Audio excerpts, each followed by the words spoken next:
दोस्तों नमस्कार। भूगोल के अध्ययन में हमने भारत के भूगोल के बारे में कुछ ज्ञान प्राप्त किया है और भारत के भूगोल यानी भारत की सामान्य जानकारी और भारत के कुछ महत्वपूर्ण अतिरेकों के बारे में हम पिछले वीडियो में अध्ययन कर चुके हैं। तो इस वीडियो में आइए अब हम भारत के प्राकृतिक प्रदेशों के बारे में जान लेते हैं, यानी कि भारत में कितने तरीके के प्राकृतिक प्रदेश हैं। और भारत के प्राकृतिक प्रदेशों का अध्ययन करना भूगोल में बहुत ही महत्वपूर्ण है, क्योंकि इस अध्ययन से ही हमें भारत के विषय में महत्वपूर्ण जानकारियां मिलती हैं और इस अध्ययन से हमें भारत की ज्योग्राफिकल कंडीशन यानी भारत की मिट्टी, जलवायु और बारिश और कई तरीके के और सभी फैक्टर, उद्योग धंधे और सब के बारे में जो है वो हमें भारत के भौगोलिक प्रदेशों के बारे से ज्ञान प्राप्त हो जाता है।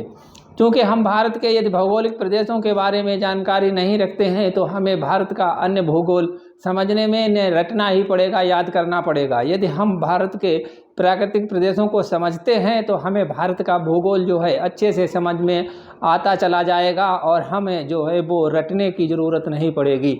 तो ये रटने से हमारा भूगोल में रटना एक तरीके का हर सब्जेक्ट में बुरा होता है, क्योंकि रट्टा मारने से हमें जो कुछ याद होता है वो कुछ समय के बाद वो हमारे मस्तिष्क से फिसल जाता है और जो चीज़ हम समझ जाते हैं वो हमेशा के लिए हमारे मस्तिष्क में फीड हो जाती है।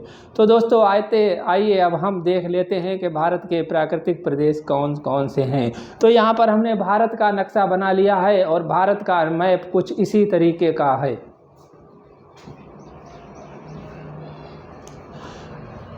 भारत का मैप कुछ इस तरीके का है और हमने यहाँ पर इस मैप को बनाने की कोशिश की है।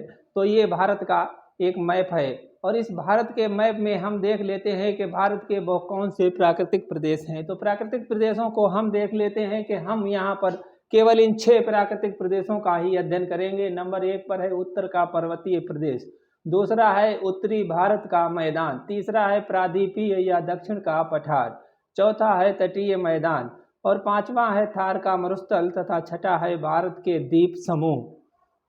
तो इन सभी प्राकृतिक प्रदेशों को हम यहाँ पर इस भारत के मैप में देख लेते हैं कि ये कहाँ कहाँ पर हैं। तो सबसे पहले तो हमें ये जान लेना जरूरी है कि ये भारत का ये ऊपर का जो हिस्सा होता है ये उत्तर होता है और नीचे इसके नीचे ये दक्षिण है,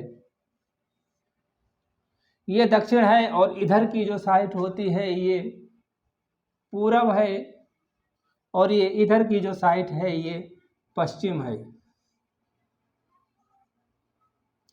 तो हम भारत के उत्तर, दक्षिण, पूरब, पश्चिम को समझ गए हैं। अब हम देखते हैं कि इसके प्राकृतिक प्रदेश कहाँ कहाँ पर हैं और किस तरीके की भौगोलिक स्थिति है। तो दोस्तों ये जो ऊपर का सिरा चमकता है ये हिमालय की गोद में है और हिमालय का हिस्सा जो है वो इस तरीके से इधर के लिए फैला हुआ है और फिर इधर मुड़ा हुआ है। तो दोस्तों इसी हिसाब से हम इसमें जो है भारत के प्राकृतिक प्रदेश भी बांट लेते हैं। यहाँ पर ये जो है ऊपर जम्मू कश्मीर और पंजाब के उत्तर का जो हिस्सा है इसे हम भारत के हिमालय का जो प्रदेश है यानी उत्तर का पर्वतीय प्रदेश वो सीमा रेखा है। तो यहाँ से ये शुरू होकर और कुछ नीचे के लिए यानी दक्षिण को और पूरब को बढ़ता हुआ ये हिस्सा आता है और ये यहाँ पर आता है, यानी नेपाल का कुछ हिस्सा नीचे मैदानी भाग है। तो इस थोड़े से हिस्से को छोड़ देते हैं और इससे हम इसे मिला देते हैं, इस तरीके से मिला देते हैं इसे और फिर ये नेपाल से कुछ थोड़ा होता हुआ ऊपर होता हुआ ये इधर आ जाता है और इधर हमारा ये सिक्किम राज्य है और ये सिक्किम से होता हुआ और यहाँ पर ये इस तरीके से इधर के लिए और ये इधर चला जाता है। ये हमारी उत्तर का जो है वो भाग हो जाता है और यहाँ पर आकर के ये नीचे की तरफ मुड़ता है, यानी कि ये इस तरीके से इधर मुड़ता है और इधर मुड़ने के बाद ये जो क्षेत्र है मेघालय का, इसमें 3 तरीके के 3 पहाड़ियाँ पाई जाती हैं जिन्हें के गारो, खासी, जयंती के नाम से जानते हैं। तो ये यहाँ पर भी कुछ पहाड़ी ही प्रदेश है और इसे हम इस तरीके से बना लेते हैं। और ये इधर चला गया है, इधर जो है वो हमारा बर्मा, यानी कि हम एक पड़ोसी देश हमारा बर्मा है, जिसे कि म्यांमार के नाम से जानते हैं। और ऊपर ये यहाँ पर भूटान है और ये नेपाल है, बाकी ये चीन का हिस्सा है। इधर जो है वो पाकिस्तान है और ये बीच में बांग्लादेश है। तो हम इसे छोड़ देते हैं क्योंकि ये ऊपर ये भी पहाड़ी हिस्सा भी है। इसे हम जब विश्व का भूगोल पढ़ेंगे तो उसमें इसका हम विस्तार से अध्ययन कर लेते हैं। अभी हम भारत के बारे में ही जान लेते हैं। तो ये हमारा जो क्षेत्र ऊपर का हो गया, इसे हम उत्तर का पर्वतीय प्रदेश कहेंगे,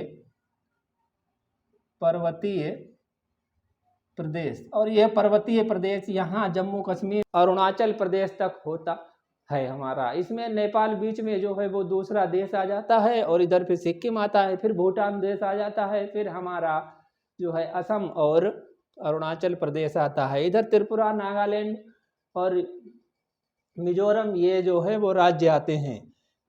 अगला हम देख लेते हैं कि उत्तर भारत का मैदान। अब ये उत्तर यहाँ से लगा के ये ऊपर का उत्तर है, नीचे जो है वो मध्य प्रदेश शुरू होता है, मध्य प्रदेश के नीचे फिर से पठारी भाग शुरू हो जाता है। तो यहाँ पर यही भाग जो हमारा है ये उत्तर का मैदान, ये वाला भाग जो है वो उत्तर का मैदान है, ये उत्तर भारत का मैदान है। और इस उत्तर भारत के मैदान में ही यहाँ पर जो है वो एक पर्वत है जो यहाँ दिल्ली तक जाता है, ये गुजरात से और दिल्ली तक एक पर्वतमाला है जिसे कि आरावली पर्वत के नाम से जानते हैं। और ये बहुत ही पुराना पर्वत है, जिसे हमने पर्वतों का जब अध्ययन किया था तो उसमें हमने इसके बारे में पढ़ा था कि ये किस सन में और कब बना हुआ है, यानी कितना पुराना है। तो ये जो है इसकी हम जब मिट्टियों के बारे में या इसका जो भारत की शैलों के बारे में अध्ययन करेंगे तब हम इसमें विस्तार से चर्चा करेंगे। अभी हम देख लेते हैं कि ये प्रदेश कितने भागों में बांटा जा सकता है। उसके बाद में हमारा आता है यही इधर पास का ही हम देख लेते हैं। इधर पंजाब है और ये पंजाब से इधर का जो क्षेत्र है, ये वाला क्षेत्र, ये थार का मरुस्थल है। ये जो है वो थार का मरुस्थल है, चूँकि ये आरावली पर्वत के इधर साइड में ही पड़ता है, इसे थार का मरुस्थल कहते हैं। और इधर कुछ सतलज और ब्यास ये नदियां बहती हैं, तो इसलिए यहाँ पर जो है वो मैदानी भाग है, नदियों का ही भाग है। और ये नदियों का भाग है, इधर के लिए एक लूनी नदी बहती है, तो कुछ यहाँ पर ही नदियों का भाग है। और यहीं पर एक चंबल नदी बहती है। तो ये सब जो है वो गंगा यमुना के मैदान में ही जाना जाता है, क्योंकि ये सब गंगा यमुना के नाम से ही जानते हैं। गंगा यमुना ही यहाँ पर सबसे बड़ी नदी हैं और सबसे मशहूर नदी हैं। ये नदी आकर इधर हमारा जो है वो पश्चिमी बंगाल के बाद में ये बांग्लादेश में चली जाती हैं। और यहीं पर कुछ और नदियां हैं जो कि गंगा नदी में मिलती हैं। तो ये बहुत ही बड़ा एक उत्तर का विशाल मैदान बनता है। ये सबसे अधिक क्षेत्र भारत का घेरे हुए है। ये विशाल मैदान बहुत ही उपजाऊ भी है। भारत की जीवन रेखा लगभग इसी से चलती है, मैदानी भाग से। अगला हम देख लेते हैं कि तटीय मैदान। अब इसके बाद में जो है हमारा प्रादीपीय दक्षिण का पठार और तटीय मैदान बनता है। तो तट थोड़ा छोड़ के हम इसे इस तरीके से एक रेखा खींच देते हैं, तो ये बीच का जो हिस्सा बनता है हमारा, ये तटीय मैदान है। और इधर भी एक जो है नीलगिरी की पहाड़ियाँ हैं, नीचे पर्वत श्रृंखला है। तो ये हमारा जो है वो प्रादीपीय पठार या दक्षिण का पठार नाम से जानते हैं। इसे हम दक्षिण का पठार, यानी कि यह पठारी भाग है। और इस साइड में भी अब हमारा एक तटीय मैदान जो पास में है, किनारे किनारे, ये तटीय मैदान बचता है। और इस तटीय मैदान को दो भागों में बांट देते हैं, इधर का जो है वो पूर्वी तट और इधर का पश्चिमी तट। तो ये हमारा ये तटीय मैदान बचता है, तटीय मैदान। और ये थार का मरुस्थल। इधर ये गुजरात है। गुजरात में यहाँ पर एक विशेष तरीके की भूमि है जिसे कि कच्छ का रण के नाम से जानते हैं, यानी कि कच्छ की खाड़ी के पास कुछ नीची भूमि है जहाँ पर सागर का पानी भर जाता है और ये दलदल हो जाता है, और जब ये दलदल सूखता है तो यहीं पर नमक का बहुत अधिक उत्पादन होता है। तो भारत में जितना भी नमक यहाँ पर आता है वो सब यहाँ गुजरात से ही उत्पादन किया जाता है, बाकी और बहुत ही थोड़ा नमक राजस्थान में जो है वो सांवर झील से बनाया जाता है। मैक्सिमम नमक जो है यहीं पर बनता है। तो दोस्तों इस तरीके से हमारे भारत के जो है वो प्राकृतिक प्रदेश हुए। अब हम देख लेते हैं कि एक और है भारत के द्वीप समूह, यानी भारत में कुछ द्वीप भी हैं। ये इधर हमारा ये जो है वो भाग एक बहुत ही बड़ा हिंद महासागर बनता है। तो इस हिंद महासागर में यहाँ पर कुछ द्वीप हैं, छोटे छोटे बहुत से द्वीप हैं। इन द्वीपों को लक्षद्वीप के नाम से जानते हैं और ये भारत में ही हैं। अगला है कि इधर ये जो पर्वत इधर के लिए मुड़ा है तो यहाँ सागर में कुछ द्वीप निकल आए हैं, और ये द्वीप जो हैं वो लाइन से हैं। इन्हें अंडमान और निकोबार द्वीप समूह के नाम से जानते हैं। तो ये हमारे भारत के अंडमान निकोबार द्वीप समूह हैं, और ये जो द्वीप समूह हैं, इन द्वीप समूहों में ही भारत का एक सबसे दक्षिणी बिंदु है, जिसे हमने पहले पढ़ा था कि जिसे इंदिरा पॉइंट के नाम से जानते हैं, और ये भारत का सबसे दक्षिणी बिंदु है। ये लगभग 6 डिग्री और 25 मिनट उत्तरी अक्षांश पर स्थित है।